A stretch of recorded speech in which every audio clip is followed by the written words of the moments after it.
उस समय आंदोलन करने वाले लोगों के छाती पर पैर रख करके महिलाओं की इज्जत लूटते वक्त कितनी भोजपुरी भाषा में गालियां दी जाती थी। This not a regional language man. जो लोग मगही बोलते हैं, जो लोग भोजपुरी बोलते हैं, दे आर डोमिनेटिंग पर्सन। ये तो बिहार का लैंग्वेज है, झारखंड का लैंग्वेज नहीं है। झारखंड का बिहारीकरण क्यों हो?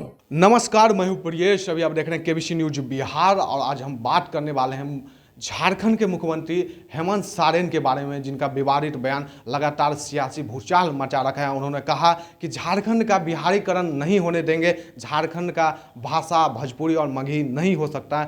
This not a regional language ma'am. ये रीजनल लैंग्वेज नहीं है, ये बोरोड लैंग्वेज है। जो लोग मगही बोलते हैं, जो लोग भोजपुरी बोलते हैं, दे आर डोमिनेटिंग पर्सन। और जो यहाँ के जो लोग हैं, वो तो बेचारे बहुत कमजोर लोग रहे हैं। स्वाभाविक रूप से है, जो मजबूत होता है उसके पैर के नीचे सभी रहते हैं।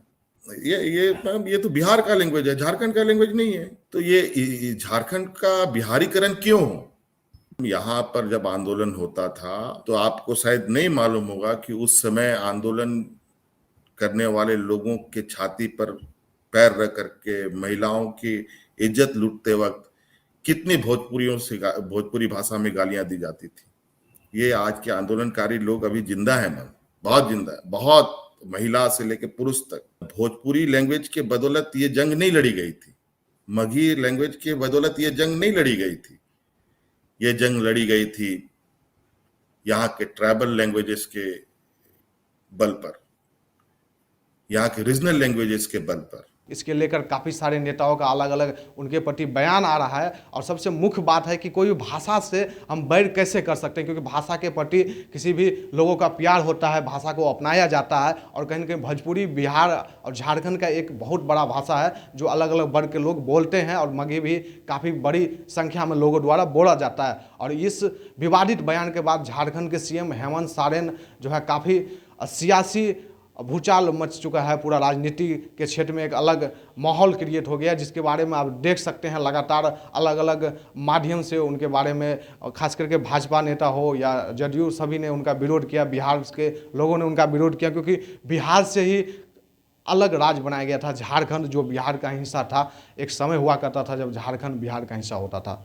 जी हाँ, झारखंड के मुख्यमंत्री हेमंत सोरेन के इस बयान के बाद कि झारखंड का बिहारीकरण नहीं होने देंगे, भोजपुरी और मगही भाषा बोलने वाले लोग डोमिनेटिंग यानी दबंग प्रवृत्ति के लोग होते हैं। अगर भोजपुरी और मगही को भी राजभाषा का दर्जा दे दिया जाए तो बकरे और शेर एक जैसे देखने वाली बात होगी, फिर बकरे का सफाया हो जाएगा। उन्होंने इस इंटरव्यू में यह भी कहा कि आदिवासी के हक की लड़ाई लड़ने के लिए वो ज़्यादा लोग पढ़े लिखे नहीं हैं और वो कमज़ोर लोग हैं। जबकि 100 करोड़ की संपत्ति अर्जित करने वाले सवाल पर उन्होंने कहा कि 150 लोग परिवार में हैं और 100 करोड़ संपत्ति यानी ज़मीन दिख सकती है लेकिन उसका कोई मोल नहीं है। यानी ज़मीन दिख सकती है लेकिन उसका कोई मोल नहीं है, क्योंकि उसकी कीमत आप बाजार मूल्य से निकालते हैं। जबकि CNT एक्ट के तहत ऐसा प्रावधान है, कोई खरीद बिक्री नहीं हो सकता है।